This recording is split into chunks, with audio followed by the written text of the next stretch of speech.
Fogo na Montanha. O Caminho, de Rick Joyner. Capítulo 9. O Líder. Parte B.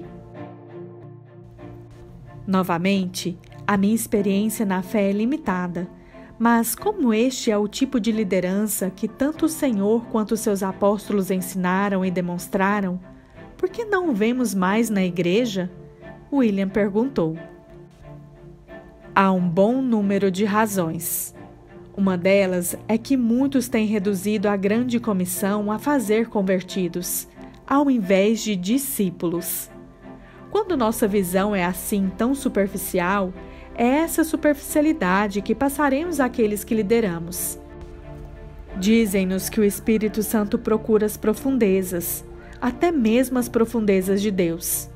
Nenhum seguidor de Cristo que tenha, portanto, o Espírito Santo deve ser raso em algo, muito menos em seu conhecimento de Deus e de seus caminhos. Superficialidade sempre resulta em naufrágios espirituais, e eu acho que os pastores acabarão tendo muita responsabilidade por alguns náufragos. Outra razão para essa superficialidade é o fato de poucos daqueles que hoje possuem grande influência no corpo de Cristo terem passado por este caminho deserto. Poucos estão levando seu povo para a montanha. Elias, que vinha escutando nas proximidades sem ser notado, respondeu. Ele continuou. O tipo de liderança que eles estão exercendo funciona para as pessoas que estão em uma busca egoísta por bênçãos e abundâncias para si mesmas, mas não as levará para o reino. O egoísmo as matará justamente no caminho que conduz ao reino. Apenas estando dispostos a perderem a vida para o rei e para o seu povo, vocês encontrarão a verdadeira vida e se manterão vivos aqui. As bênçãos do Senhor devem ser recebidas e apreciadas. Mas caso se tornem o foco e o objetivo, vocês não chegarão à montanha do Senhor. Vocês sequer estarão preparados para a grande batalha que está por vir. Por favor, continue, disse Elias, acenando com a cabeça para mim. Alguns dos maiores líderes da história da igreja podem estar vivos em nosso tempo, eu disse, olhando para Elias para ver se ele reconheceria isso, e ele o fez. Então continuei. Eu conheço alguns deles e aprendi com eles, mas tudo o que aprendi levou-me a concluir que o primeiro ministério de transição, aquele que levou ao ministério de Cristo, o de João Batista, é o maior exemplo de ministério da nova aliança. O que você vê em João Batista para considerá-lo o maior ministério da nova aliança? Perguntou Elias. Todo o seu propósito era preparar o povo para a vinda do Senhor. Em seguida, dirigiu-os a seguir o Senhor mesmo que isso significasse ser abandonado.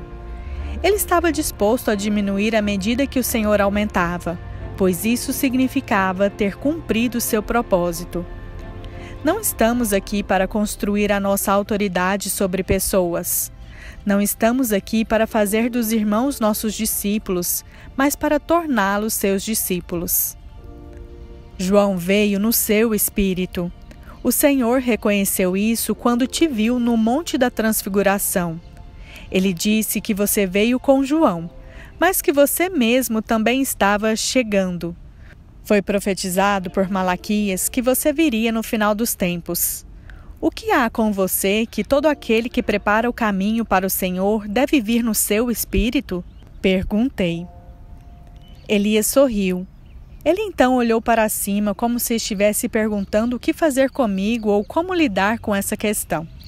Depois de uma pausa, ele começou sua resposta. Nem tudo sobre a minha vida é um bom modelo para o ministério dos últimos dias. Todavia, mesmo os meus contra-exemplos são boas lições, pois algumas das coisas que me fizeram tropeçar serão ameaças para o ministério dos últimos dias. Uma delas é a maneira com que eu lidei com a depressão ou arrogância ao ter pensado ser o único com a verdade ou o único fiel ao Senhor. Essas ainda são as principais armadilhas que capturam os que andam em grande poder.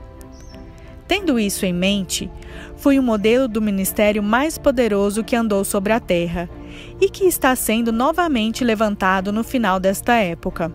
Tive que enfrentar a maléfica Jezabel, que havia contaminado a nossa nação e todos os seus falsos profetas e religiões. O mesmo espírito está contaminando a maior parte do mundo de hoje, e especialmente sua nação. Esse mal está se manifestando no seu governo, assim como Jezabel usava Acabe. Esse é um mal absoluto e você precisará enfrentar os senhores deste momento, assim como Batista também fez. Há muito para você aprender sobre isso, para que o faça sem ser rebelde, mas desarmar os poderosos é algo que caberá ao ministério dos últimos dias. Em seguida, levantei muitos outros profetas. Dei atenção especial àquele que fora chamado para me substituir, para fazer ainda mais do que eu havia feito e andar em mais poder do que eu havia andado. Eliseu. Você deve fazer o mesmo. A próxima tarefa talvez seja a mais difícil de todas. Você deve orar para que o juízo de Deus venha sobre a sua nação quando for necessário, assim como eu fiz. Para fazer todas essas coisas, você deve sempre manter os interesses de Deus acima dos interesses dos homens. O Senhor prefere a misericórdia ao julgamento, como todos deveríamos preferir. Mas quando a misericórdia não funciona, então seu julgamento é misericórdia.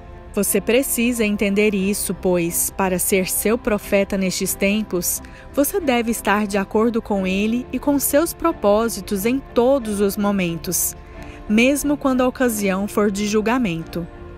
Você é capaz de pedir para que o juízo de Deus venha sobre sua nação? O mundo inteiro está prestes a experimentar os tipos de julgamento que vieram sobre o Egito, e para o mesmo fim, libertar o povo de Deus. O tempo do julgamento se aproxima e tudo começará na sua própria casa. Você está em unidade com ele quanto a isso? Então Elias parou e parecia avaliar nossa reação antes de continuar. Eu observava William, que aparentemente compreendia tudo. Tudo isso vocês devem fazer, mas seu propósito é ainda maior. Batista tinha um propósito maior que o meu, porque ele estava apresentando o Cordeiro de Deus e convidando as pessoas a segui-lo. Vocês têm um propósito ainda maior que isso. São vocês que agora devem segui-lo. São vocês que devem permanecer nele. Vocês devem tornar-se como ele e fazer as obras que ele fez, enquanto apontam para ele. Qualquer uma dessas coisas seria mais do que suficiente para qualquer pessoa, William comentou. Isso é verdade, Elias admitiu. É por isso que aqueles que fazem essas coisas são ótimas companhias. Eu estava quase sozinho, como foi com Batista, mas estávamos de pé diante de uma única pequena nação. Vocês agora devem preparar o mundo inteiro para a vinda do Senhor e de seu reino. Por essa razão, haverá um grande exército de tais mensageiros. Será que todos chegarão à montanha por este caminho? Perguntou William. Todos chegarão à montanha por este caminho, Elias reconheceu. Não há muitos de nós neste caminho agora. Há muitos vindo atrás de nós? William continuou. Não houve muitos que tivessem trilhado este caminho ao longo da história da igreja, mas ele nunca ficou vazio. Mais estão vindo. Em breve haverá mais pessoas neste caminho do que já houve em toda a história da igreja. Todos que estão na montanha voltarão e chamarão outros. Há um poderoso exército sendo agora preparado. Cada um desses é um mensageiro. Eles estão sendo preparados para agitar cidades e nações com o poder da mensagem que lhes será dada. Com o tempo, eles passarão a captar a atenção de toda a terra e todos irão se maravilhar com eles. Esses serão os poderosos a respeito de cuja vinda Enoque profetizou. Eles estão vivos agora e estão começando a encontrar este caminho. Elias concluiu e afastou-se. William e eu nos sentamos por um tempo e refletimos sobre o que havíamos acabado de ouvir. Finalmente William falou. Eu sempre quis estar perto daqueles cujas decisões moldaram o nosso mundo. Eu construí minha vida com esse desejo. Quando finalmente consegui, percebi que estava longe da satisfação que eu esperava. Vejo agora que eu estava com as pessoas erradas, porque o poder que essas detinham nunca esteve ligado a uma causa superior, extraordinária. Agora eu tenho uma causa sim, e posso ver como este pequeno grupo poderia impactar o mundo mais do que qualquer congresso ou presidente. Eles podem não parecer tanta coisa agora, mas estes são realmente os grandes, não são? Ainda estou aprendendo sobre eles também. Talvez haja profetas neste pequeno grupo que obscureçam tudo o que os profetas do passado fizeram, inclusive Elias. Talvez haja apóstolos dos últimos dias aqui que transcendam qualquer coisa que já tenha sido realizado para preparar o caminho para o rei. O que aconteceu no primeiro século foi a semente, mas estamos chegando à época da colheita. Podemos estar na companhia de alguns dos maiores homens e mulheres de Deus que já andaram sobre a terra. É interessante que sempre foi o seu desejo mudar o mundo. Você era capaz de fazer isso no natural e agora está prestes a fazê-lo no espiritual. Talvez aqui se torne comum para nós que as coisas que fazemos no natural reflitam nossa vocação espiritual, eu disse. Ter visto Elias é muito mais do que eu jamais teria esperado, William respondeu.